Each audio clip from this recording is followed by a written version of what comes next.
Hey everyone, my name is Zach. I'm a 23-year-old competitive boulderer from Canada, currently living in Montreal. Welcome back to the COMPCLIMB training series, where I record most of my training, provide in-depth analysis of every session, and just chat about climbing with an emphasis on competition. So in our first day of training, we are going to be climbing at Crux, and there are a couple reasons for Crux today. One, it's an awesome gym, and two, they just had a competition somewhat recently, maybe almost 2 weeks ago now or something. But they still have some boulders up from the final round. So we get to hop on some boulders that are just that extra bit more special because they're still straight out of a competition. And so the big theme today with pretty much both of our sessions at Crux is, man, I'm feeling the training that we've been starting, like the new program. So like we've been talking about in the last couple episodes, this is a hefty new training regimen that I'm starting. We're implementing a lot of new training, such as the crimp training in particular. I'm training not only new crimp positions, but also adding on volume as well. So not only are we doing new training, but we're also doing more training, and we're in a bit of a high volume phase right now. So naturally with the high volume training phase comes a little bit of a performance deterioration in performance, and just more fluctuation in terms of how I'm going to feel session to session. And the strong feeling sessions will be a little bit more far and few between, and will also kind of just be a bit more random. I find when I'm in a higher volume training phase, especially when it's really intense on the grip, it is super random as to when I feel strong, and a little bit less predictable versus when we're peaking, or even in just kind of a medium volume training phase. So anyway, I was definitely feeling not the best in the morning, particularly in the grip. And there was a very prominent theme with this morning session in particular. And it's kind of building off the idea we were talking about a few episodes ago. I think it was at LA Up, the idea of scaling your sessions to the climber that you are on that given session in terms of how you're feeling, rather than trying to hop on boulders you think you should be getting on, and kind of using your peak self as a barometer. That's less effective to do when you're not feeling as strong. And the idea, we can build on this even more, which I was really thinking about today while I was having this session. And let's take this boulder, for example. So I'm really cruxing out on these underclings, and I'm fighting. And I feel like I'm gonna fall just because I don't have the grip. But I throw this left heel hook, and I even kind of just work my lower body a little bit over to the left. I grab the volume with my hand and achieve a little bit more stability in that position. This is the first example that I noticed myself in this morning session, kind of really working on my situational tactics. And I think this is probably the most important thing you should focus on in a bouldering session where you feel bad, because this is where you're gonna get the most value out of a bouldering session where you're not feeling so strong, and big V grades aren't necessarily what you're gonna be achieving, or long-term projects being sent is also not what you're gonna be achieving. But what you can do is you can practice your situational tactics. And what I mean by this is it's a really important and powerful skill to be in a situation on the wall when you're cruxing out and you need to think fast. You need to be able to think on your feet, look around, assess your situation, and find the best possible way through it. And basically, the reason that this is the most important thing, in my opinion, to really hone in on when you're having a bad session is because it doesn't matter what V grade you're climbing. As long as the boulder feels hard for you, you can work on this And in fact, it's almost this, like you run into more trouble, and this idea is heightened when you're having a bad feeling session, because you'll often find yourself in situations where you're like grabbing holds that you feel like you should be comfortable on, but you're just like pumping out too fast, or your grip is giving out, and it's kind of even just surprising you a little bit and shocking your system. That's where when you're like caught off guard and you really need to find a quick way to stay on the wall or fight through a sequence, this is like this idea is really being heightened when you're feeling not so great. So it means that we can practice it even more. And there were a lot of situations where I was finding myself kind of being surprised by a move or two, thinking like when I had to look at these boulders before the session, not knowing that it was going to be a little bit below par, I'm thinking, okay, you know, maybe I'll do this sequence for this boulder or these couple moves. And then I go and actually start climbing the moves, and I'm like, whoa, I can't do what I had envisioned right now. So that means that I really need to think on the fly. And this was happening so much, which means that I'm pretty much forced to practice this idea as much as I can, because if I am not thinking fast on my feet and I'm not trying to work through a sequence as easily as I possibly can in terms of taking, you know, weight off my grip or upper body, etc., then my muscles are just going to let me down and I'm going to fall. So I have no choice but to try and really think fast through a sequence. And that's what I really like to hone in on when I'm having a bad session, because it's at least a skill that I can practice no matter how I'm feeling or what V grade I'm climbing on.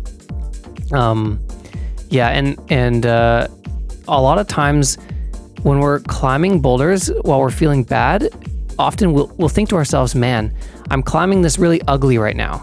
Or, you know, you may feel extra shaky. But these are actually the scenarios where practicing this is the most effective, because you are at your most uncomfortable and more unstable than you usually are. And so you really have to think fast through a sequence. So yeah, anyway, this is what I like to hone in on these sorts of sessions. And I was really trying to focus on in this morning session. And another thing I was actually focusing on was like root reading, but also even like further than I usually do. Like I root read a lot in my sessions, of course. But even sometimes I'll like to leave a little bit of room for interpretation on a boulder, because I like to practice my instinctual climbing and maybe not root read a boulder down to every little detail and nuance, because I like to practice the skill of having my subconscious figure it out on the wall from like a first person perspective. But when we're feeling not so good, we're often, at least I find I'm really often susceptible to getting flash pumped. So I have a little bit less wiggle room to play with in terms of figuring boulders out on the wall. So actually, when the worse I'm feeling, the more down to the nitty-gritty details I root read. So that's what I was actually really conscious of in this morning session. I found myself root reading down to every little position and every little foot sequence, whereas I normally don't do this. And this is just so that I can almost have a little bit of muscle memory before I even pull onto a boulder for my flash attempt. And this is so that I can get through the boulder faster and like really try and dodge this flash pump that I'm super prone to when I'm feeling just not so good, simply from high volume training or we're really exhausting our grip. And this is like by design too, right? I'm supposed to be feeling like this in this couple weeks of training where we're really pushing the grip training. And yeah, like a lot of the times it can be hard for people to do this high intensity training because it can take a toll on your bouldering for like a couple weeks while you're in one of these phases. But when we think about the training like this and see the opportunities that we can still have like in every single session and know where to get our most value from, it can really help fend off burnout as well. Like when I was younger, and I didn't like think about training like this and see ways that I could make the most of every session, and I would just say that a session was good or bad based on how hard I was climbing, that's where training could be a little bit more toxic from time to time.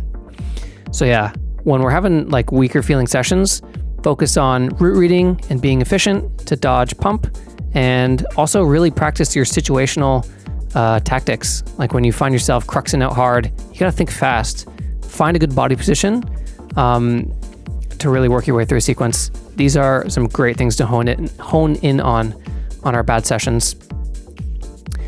And then, yeah, anyway, I guess I kind of didn't point out that those last couple boulders we were climbing on were some of the finals boulders from the comp, and they were extra nice. We've had a few sessions here at Crux where we've got on finals boulders from a comp that I had yet to participate in. So, and they're all like really good quality. So I really ought to do one of these Crux comps one day. And the last couple ones that happened, well, the last one that happened, like these finals boulders, it was like the day that Maddie and I had arrived home from Seoul, like the next day. So doing a comp after some brutal travel from Asia is not such a good idea, and that's why I couldn't participate in this Crux comp. I don't know why I couldn't do the one that was like 4 or 5 months ago. I think maybe I was in the US for a North American Cup or something. But yeah, the next time a Crux comp rolls around, definitely got to put it in my calendar, because the finals boulders are super fire all the time, and I've just been training on them so far. But anyway, another nice thing about Crux is they have a lot of slab, probably one of the gyms, if not the gym with the most slab around these parts. So it's especially nice when I'm having a rusty feeling session. I can just go put some weight on my feet and really escape the physical bouldering. And I can spend a lot of time on the slabs here at Crux because they have a lot of them, and they have a lot of hard ones. And yeah, like even the lower grade slabs at this gym are really, really well set and can catch me off guard and make me think.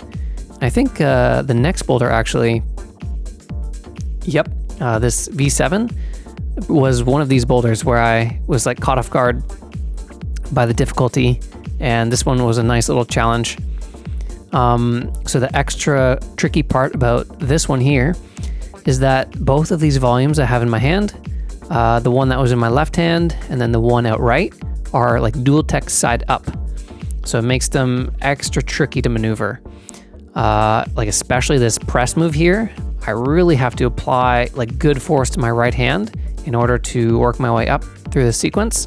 And this move here is also a great tip of the day that we've done once before, but I want to revisit for the new viewers we have. So let's jump into the tip of the day. So today's tip of the day is a really awesome one, especially for slab climbing, and it's the idea of the hand-knee press. So basically, this move would be very physically difficult to execute with just one hand and one foot. And immediately I know that I'm not going to be able to do a press move like that. So what can I do here? Well, what if I just added a climbing hold into this sequence? Now, how can I do that? Well, actually, I can use my knee. And if I take my left hand and I press off my knee, it actually functions the exact same way as there being another hold added to the wall in that position. Because of the way that my arm and my leg are bent, when I'm pressing off my knee and my leg is extending, it's the force I'm applying for my left arm is actually pushing my upper body up as though there were another hold in the wall in the sequence. So basically, I'm taking the weight that I have to press off of my right arm, and I'm cutting it in half because I'm adding another arm pressing in the sequence. And this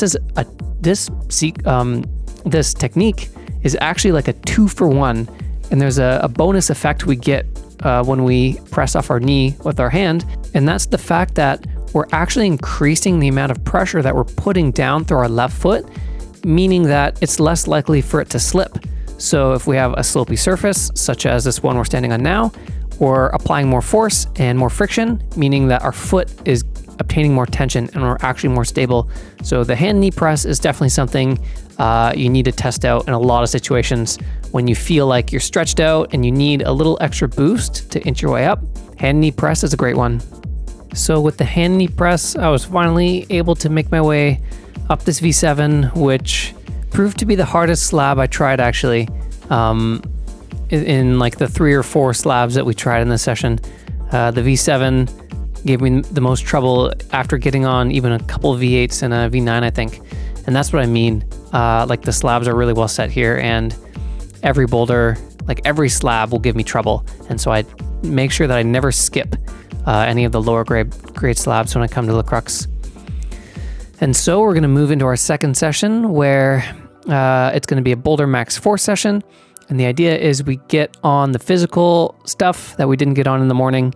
And even when I have like an overall less good feeling day, I still always feel a little bit better in the second session. And that proved to be the case. I felt a little bit stronger here, just good enough to get on some physical stuff. And I was also climbing with my buddy Ali, I should mention, who is the head setter here at this gym. And I kind of gave him a little late notice, and he showed up after having like a late night last night, going to bed at 4 a.m. And then I said, hey, come have like an intense training session with me. So he had his work cut out for him today. But yeah, this session was also fascinating in terms of how I was feeling. Like I said, it's been a while since I've really tried to push my grip training. And so I'm kind of like a little bit rusty in terms of knowing kind of how the new grip training affects the climbing. Like in particular, the last hangboard session we did, I did almost double the amount of crimp training in a session that I usually do. And so while I was feeling fine in the session, I was feeling like pretty good in my open hand strength, most sorts of strength. My closed crimp strength was the one thing that was feeling like not the best in the session and was like very evidently fatigued. Whereas I was able to pinch pretty good actually in this session, which will be evident by a boulder coming up. But this one in particular, this like full crimp, 360 campus move, I was just getting smacked on. And this is a hard move for sure. These crimps are not very good. But this is usually my jam. This kind of move here, just bearing down on a crimp, and especially when we throw some campusing in the mix. So I was really bummed to be like, just kind of flailing on it a bit. And I think this is just very obviously a result of the intense hangboarding we did just a couple days prior. So anyway, while I was trying this boulder, I really had to implement one of my bad session strategies, I guess you could say. And I had to be super efficient, kind of just be as technical as I could, even on this campus move that's so inherently powerful. It's kind of hard to notice on this attempt where I just stick it, but I just had the absolute perfect amount of momentum. Like as soon as I hit the black crimp with the spin around move, I had like stopped my swing, and I just did a really technically good job on this power move, which helped me make my way through it. Whereas maybe with a little more crimp strength, I could afford a bit of like a little bit more momentum, and I would be able to control it. Whereas in this situation, I have to make sure that I'm perfect. And that's what I can really focus on and hone in on and get some more value with my training. And that boulder was a great example of this. But anyway, after that boulder, I was like, that was the biggest example of the flash pump that I was prone to. And by the ending sequence of that boulder, I was so mind-bogglingly pumped, and it was a kind of pump that just stays with you for the whole rest of the session. And I was having to fight it off throughout the whole rest of this training.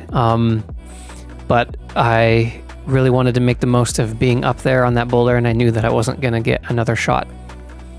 But anyway, let's focus on what's happening now. So you'll notice I'm getting a pretty cool flash of this boulder, and this one was set by Ali, and he had messaged me a few days ago actually and said, hey, I set a hard one at Crux, you got to come try it. And I said, hey, I kind of like my chances of flashing this thing actually. And he said, nah, I don't think so. But so I was able to, of course, but the reason I was able to flash this is because I kind of hacked the ending sequence, you could say. So watch how Ali is trying to match the second last pinch. He's just has his left toe down and he's got to do this really physical come in. And so if you think back to when I did the ending sequence, I moved my left foot to this juicy heel hook on the right of these two pinches. And that took like all of my weight off to match the second last. But check this out. I want to try like the true version of this boulder that Ali had in mind.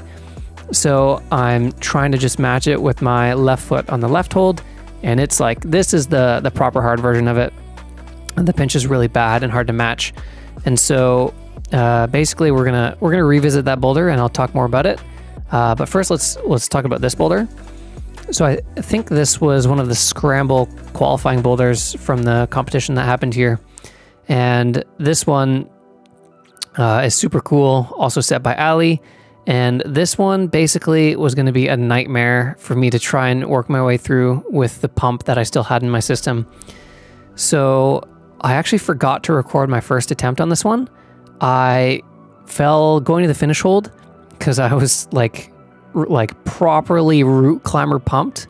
And that was like the first time I think in forever that I've actually forgotten to record an attempt, which is a fun fact. Like literally, I think it was the first time in COMPCLIMB I forgot to record an attempt. But anyway, it didn't look that similar to that last attempt. I had stuck the second last hold and then fell going to the finish. And so this next attempt got a little bit worse, which was a bad sign. And that's kind of what, pump does to you. It just accumulates and is really difficult to actually have attempts get better and better. Usually they will just get worse. So what do we have to do in this situation? Well, I have to be as fast and efficient as I possibly can, not waste a single ounce of energy, and I actually kind of really nail it on this attempt. I can tell as I get up to the ending that I have that little extra 2% that I need left in the tank to do the finish of this one. And it was thanks to some really good efficiency, really good not wasting of any energy. And you could see that it was a very desperate send of that one though, with the eternal pump that I was feeling by the end of that one. But anyway, luckily this boulder here is less moves and was like right below the pump threshold that I was feeling in this session. And yeah, if it had like one or two more moves, we would be in the same situation as the black boulder. But anyway, what we're doing is we're revisiting this boulder. And what I realized is I said, hey, Ali, if you take off that little red foothold, you can see that's near my right foot. I actually can't do my heel hook beta because it's really difficult to work my left heel into the juggier pinch. So I'm forced to keep my left foot on the worst foothold and do the physical match. And so I'd imagine, like I think he said he was gonna tweak this boulder after we tried it. And it was a pretty easy, simple, cool fix of this one. You take off the little red foot chip and then we have the true version of his boulder, which was a pretty sick sequence, I thought. This nice little pinch boulder, and you kind of had to go foot first twice on these two pinches, which was really cool. And yeah, the other thing that was helping me through this session was just the psych.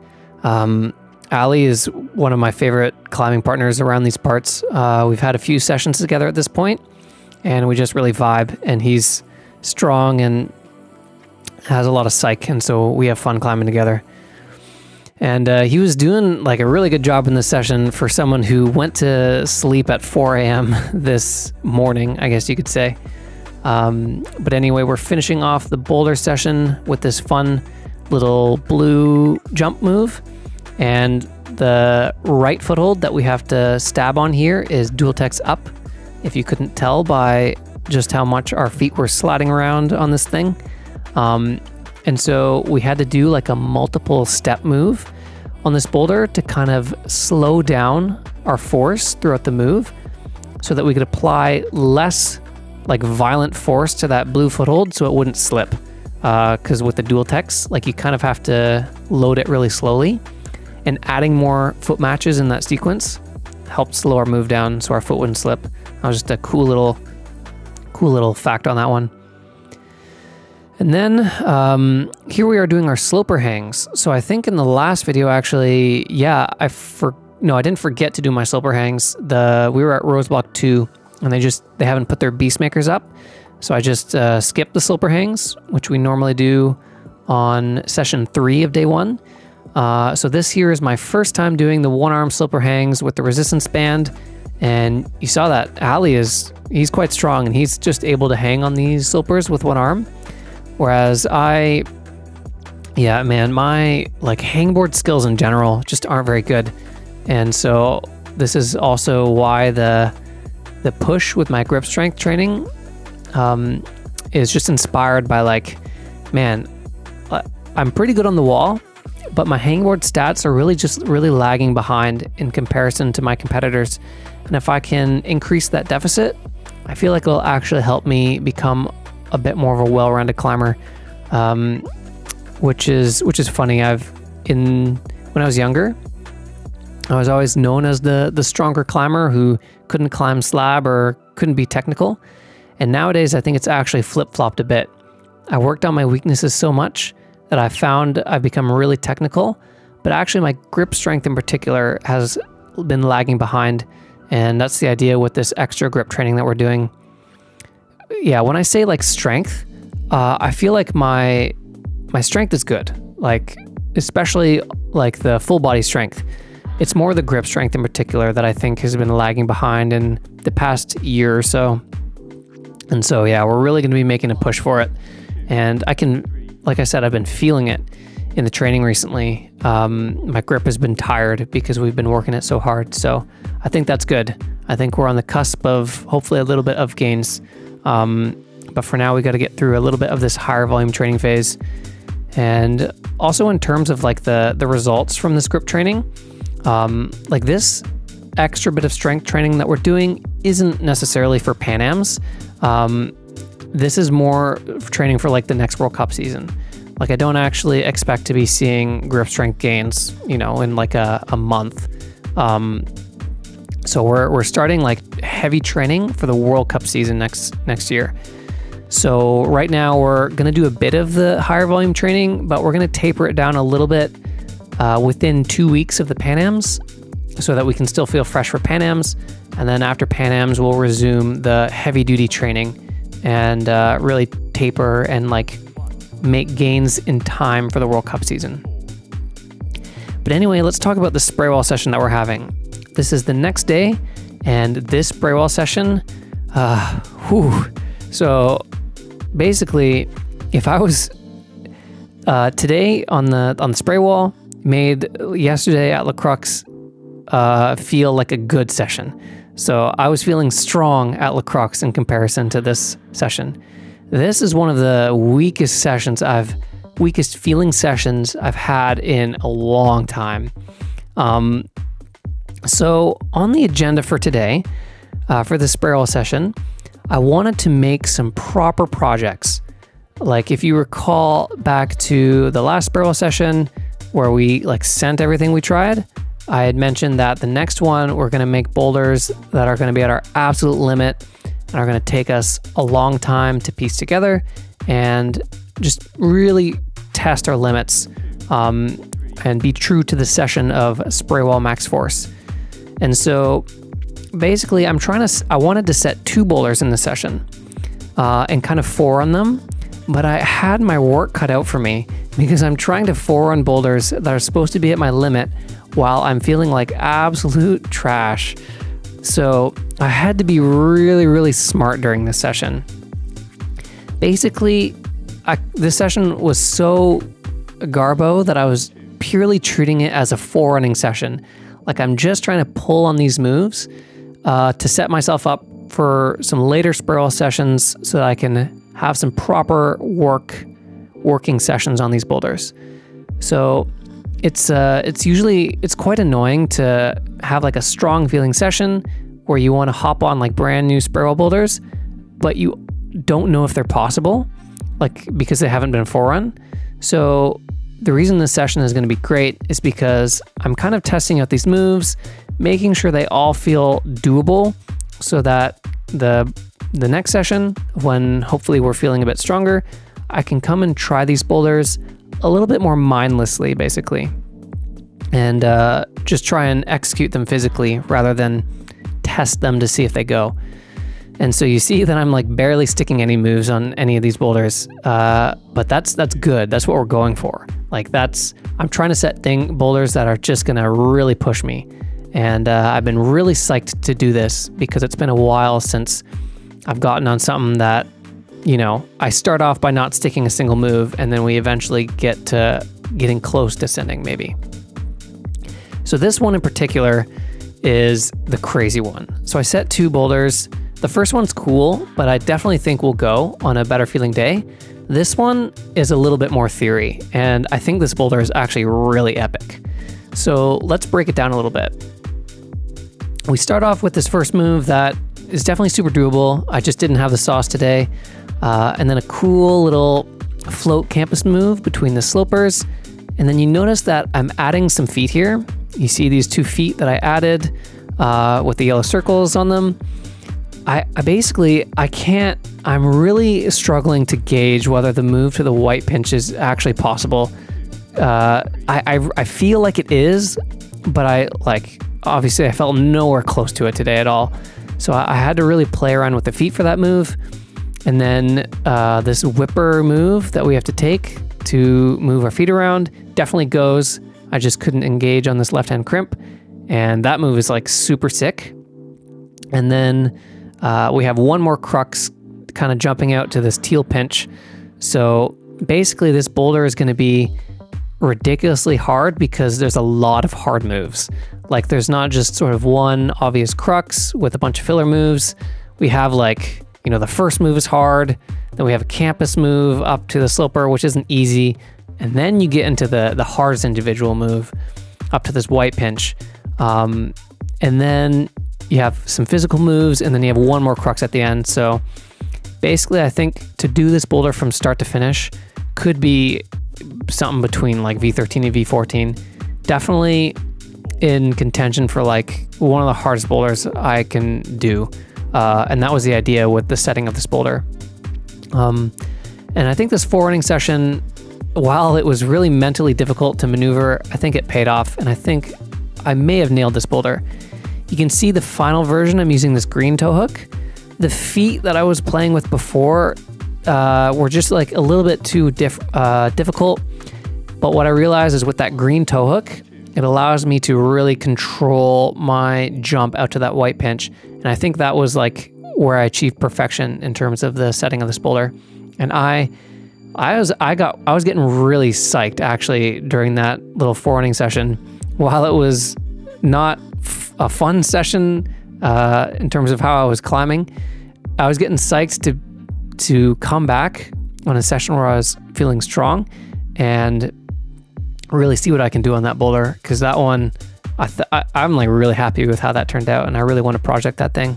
And I think what I'm going to do as well is usually we do our spray wall training on day 2 in the morning, but with the high volume training that we're doing, day 2 session 1 is usually always below par in terms of strength.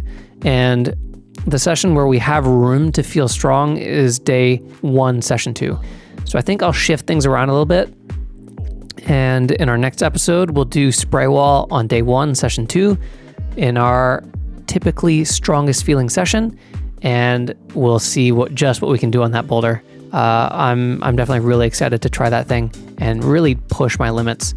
And yeah, this is all like in the theme of getting stronger as well. So yeah, I can't wait to come try that one again. So after I finished my workout that I'm doing here, I headed over to the other Rose Block location where they had their Beastmakers up to do my crimp hangs. But when I finished all my hangs, I realized I didn't record a set. So yeah, we'll have to remember next time. But anyway, that wraps up this one. Thanks for watching, and I will see you in the next episode.